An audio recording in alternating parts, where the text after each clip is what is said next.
Hi everyone, welcome back to our channel. Today I'll show you our adorable cockatiel family. So ito yung mga sweet adult parents to the tiny baby cockatiels that are still learning and growing every day. Kung mahilig ka sa mga birds, sa mga cute baby animals, or you're planning to raise cockatiels someday, so perfect video ito para sa'yo.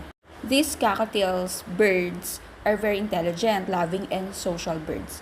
So yung mga baby cockatiels, kailangan nila ng extra care, ng warm, proper feeding, tsaka ng safe environment to grow healthy and strong. So sa video na to guys, I'm gonna share how we care for baby cockatiels, ano yung kinakain nila, how we keep them warm and safe, and yung mga important beginner tips for new bird owners.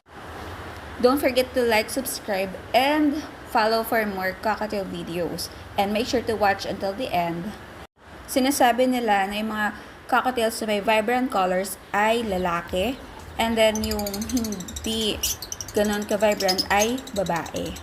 Sa video na to guys, DIY lang yung cage nung ibon. Basta meron ka lang chicken wire, meron ka lang pang welding na at bakal, makakabit mo na kagad yan.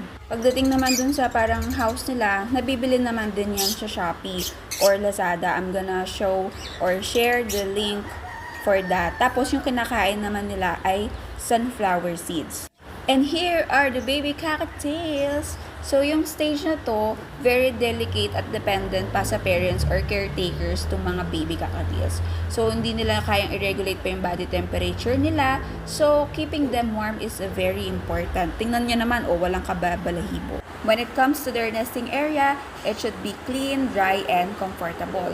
So yung warm environment nila, it helps prevent distress and sickness for those birds. So we also avoid loud noises and too much handling, lalo na pag ganito mga very young pa. Pinapakain namin sila nitong feeding formula na nabibili din sa online shop. So ginagamitan din namin ng syringe para directly nilang mailalagay sa bibig ng baby birds. Ang tanong, pinapakain ba sila ng parents nila? The answer is yes. Pero kung ganyan na hand feeding, formula yung kailangan at warm dapat. Hindi pwede na mainit or masyadong malamig. So pag lumalaki na sila, magkakaroon na sila ng exploration sa mga soft foods and seeds. And don't worry guys, for their growth, kasi mabilis naman lumaki yung mga baby cockatiels. So everyday, mapapansin niyo na may mga changes sa feathers, sa movements, at saka sa personality ng mga ibon na to. So at first, ang ginagawa lang nila ay sleep and eat. Then later on, magiging curious sila, magiging active, at saka playful. Magandang mag-alaga nito kasi yung mga cockatiels are very social birds. Gentle interaction helps them become more comfortable with humans. And then, if you talk to them with softness, it helps them become calmer and friendlier as they grow. And every day, kailangan i-monitor yung health nila just to make sure na okay yung paglaki nila at wala silang maging sakit or hindi sila mamatay. So yung checklist na kinukuha namin dyan, kung healthy ba si baby cockatiels, first, kung nakakakain ba siya regularly. Next is, check mo yung mata niya, kung malinis ba, at saka yung nostrils, wala bang nakabara, or any fluids na tumutulo dyan. And then, third, stay active dapat yung mga ibon. And then, mapapansin mo rin na bumibigat na rin yung timbang nila. Don't worry dun sa pag-aalaga kasi mabilis alagaan etong mga cockatiels at usually ginagawa silang pets compared doon sa larger parrots. They can also learn how to whistle, sounds, and even simple words. Yung paggagawa ng sounds nila, usually, ang way nila to communicate with their owners or doon sa nagpapakain sa kanila. And also, they have body language and they use their crest feathers. Pag nag-i-stand tall yung crest nila, actually, they're very excited or curious. So, kapag naman flat against the head yung kanilang crest feathers, they actually scared, stressed, or upset.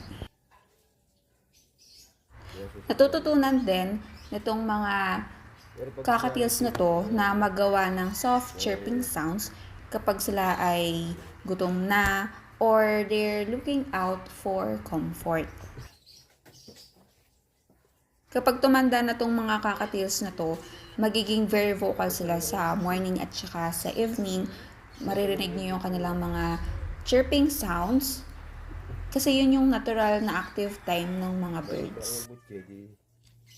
Ayan, habang maliit pa sila, kailangan talaga pagplanuhan yung magiging cage pag sila ay naging adult na. Naipakita ko naman sa inyo kanina na DIY lang yung cage ng mga adult cockatiels. Nakita nyo naman na very spacious yung cage para mas spread din nila yung kanilang wings comfortably. So, dun sa loob ng cage, ang kailangan nating i-provide sa kanila ay yung mga natural perchers, kagaya ng kahoy, and then yung food and water bowls. Tapos, meron din tayong bird-safe toys na pwedeng ilagay doon, at saka clean bedding kung may mga babies na. So, dun sa aming kulungan, naglalagay kami doon ng buntot ng pagi, sunflowers, mayroong water bowl, tas yung house nung ibon. Once na nangitlog na pala yung cockatiels natin, huwag nyo laging sinisilip yan. Just let them. Then after 21 days nung pagbibilang, saka pa lang natin malalaman if fertile ba o walang naman yung itlog. So for almost 3 weeks, hayaan natin yung parents na yun na maglimlim, siya yung magbantay, kesa tayo yung magbantay para maging okay yung mga itlog at mabuhay. So habang binibreed natin tong mga cockatiels na to, magandang magbigay din sa kanila ng mga leafy vegetables, basta malinis yung mga yan. Pwede din sila ng carrots or corn, pwede rin sila ng small amounts of fruits, and then pellets and seeds. Alaga din namin yung mga baby cockatiels na yan ng fresh water, pati din dun sa adult. Doon naman sa mga baby cockatiels, yung pag-feed sa kanila, nakadepende dun sa age. So, meron dun naman sa formula kung gaano kadami papakain mo sa kanila or iba kailangan bang bawasan or dagdagan. Kung hand feeding, tiyaga-tiyagain nyo lang kasi as time pass by, matututunan din ng mga growing cockatiels na yan na kumain sila on their own. May mga pagkain na dapat iwasan ng mga cockatiels natin para hindi sila malagay sa danger. So, bawal silang pakainin ng chocolate. Pangalawa, avocado. Pangatlo, caffeine or yung kape. Pang-apat, alcohol. Panglima, yung mga salty junk food. At pang-anim, yung onions and garlic. So, yung mga pagkain na to, it can seriously harm birds even in small amounts. Nakita niyo naman sa video na itong mga baby cockatiels ay nakalagay doon sa tray na may patuka para ma-familiarize na siya doon sa patuka.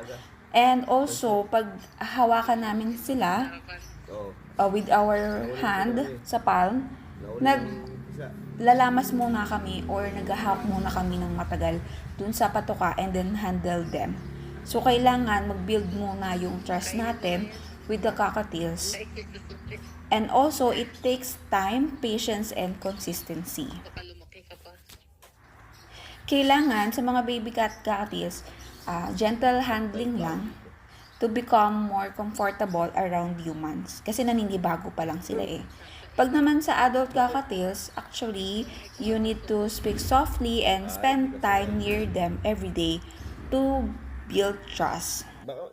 It's just like sa mga tao, kailangan mo ng normal actually, yung genuine interaction, hindi pwede yung persahan. Kasi pag ganon, yung mga ibon magiging fearful if they feel unsafe. And also, yung mga cockatiels, nagiging extremely attached sila sa mga owners nila. And they even call them when they leave the room. So, ganun talaga katalino yung mga cockatiel birds. Naliligo ba yung mga cockatiels na to? The answer is yes. Kagaya ng mga ibong maya or ibon na nasa labas, tapos pumupunta sila sa mga fountain of water, tapos iinom, minsan maliligo. Actually, ganun din sa mga cockatiels. So, they like shallow baths and also yung gentle misting with water. So, dun sa bathing nila, it keeps their feathers healthy and clean. And also, pwede nyo ring i-monitor yung kanilang nails and beak to make sure na healthy yung ibon. And also, pag healthy yung feathers, makikita mo naman na smooth, clean, or shiny. Iiwasan natin na ma-stress or magkasakit yung ating cockatiels kasi usually binibreed mo yan, tapos ibebenta mo or inaalagaan mo para maparami yung mga pets mo. And also, yung pag-iwas ng stress, makaka-reduce yun ng any expenses. So, ito yung mga list or signs na kakakitaan ng stress, kailangan mong iwasan. Una dyan, yung loss of appetite. Baka hindi na yan kumakain. Tamad kumain. Tapos, sleeping too much. Hindi na masyadong lumilipad. Laging nasa cage na lang nila.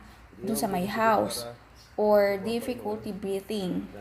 Pansin mo yan kung matamlay or nanlalamya yung ibon. And then, yung isa, sitting puff up for long periods. And also, yung unusual droppings. So, pag nakakita ka na ng ganitong signs, it's best to consult an avian veterinarian or any vet na pwedeng tumulong sa'yo para maalagaan at gumaling kaagad yung cockatiels. Just like human or mga babies, may milestones din sila. So, pag nakita mo sila, ma-amaze ka kasi parang ang galing-galing mo na mag-alaga, diba? So, yung mga birds na yan, kunwari mga bagong pisalang, mapapansin mo na tiny, blind, at wala masyadong feather yung baby cockatiels. And then, unti-unti, yung mga pin feathers, makikita mo na, kagaya yung nasa video. And then, soon, mag-o-open na sila ng mata nila, magiging active, and then, they're going to explore their nest. Eventually, they could practice flapping their wings na before learning how to fly. And then, magiging exciting na yung every stage. And then, they will become very adorable to watch.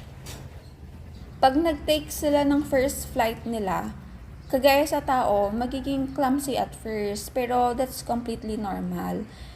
Kasi unti-unti pa nilang i-develop yung balance nila, coordination, tsaka confidence. Basta, i-make sure lang natin na yung environment na pagpapracticean nila ay safe enough para ma-prevent yung any injuries ng mga ibon. Para maiwasan yung pagkakasakit nila na biglaan, yung hygiene dapat routine na yan.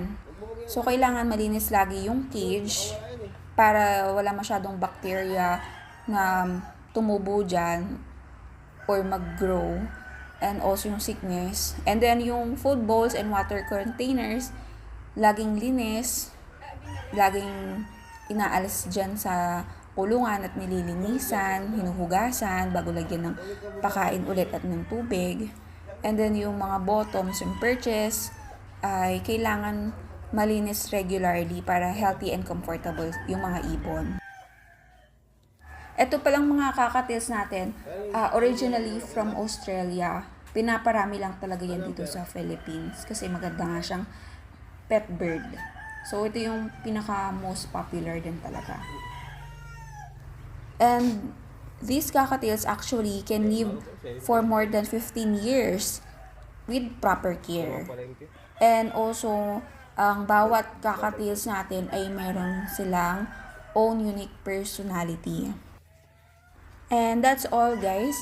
Sana na-enjoy nyo lahat ng information na na-share ko sa inyo. And if you want something to clarify or may additional information kayo about the cockatiels, just send me a DM sa email ko or just comment down below dun sa YouTube comment section. Diba, ang ganda manood ng mga growing cockatiel babies. And also, this is a very wonderful experience, lalo na sa mga first-timers. And we're excited to share every step with you also. So, if you learned something new or enjoyed watching the babies, please support our channel by liking this video, commenting your favorite moment, and also subscribing for more cockatiel updates and bird care videos. See you in our next upload!